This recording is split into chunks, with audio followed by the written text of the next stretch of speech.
पुन्हा भेट. एका लहानशा गावात एक मुलगा आफ्रिकेत आपल्या आई वडिलांसोबत राहायचा. त्याचे वडील शेतकरी होते आणि आई गृहिणी होती.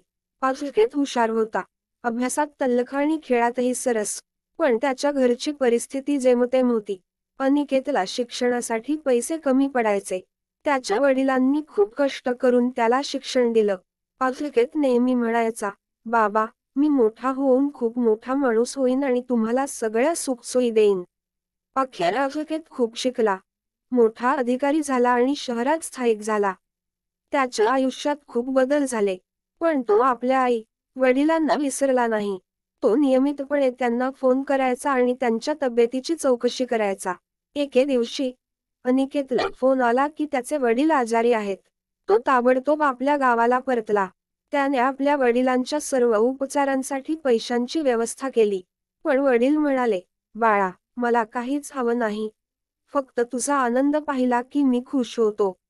अनिकेतच्या डोळ्यात अश्रू आले. त्याने आपल्या वडिलांना मिठी मारली आणि म्हणाला, बाबा, तुम्हीच माझे खरे प्रेरणास्थान आहात. तुमच्यामुळेच मी आज इथपर्यंत पोहोचलो आहे. या घटनेनंतर अनिकेतने ठरवले की तो आपल्या आई वडिलांशी नेहमी संपर्कात राहील आणि त्यांची काळजी घेईल.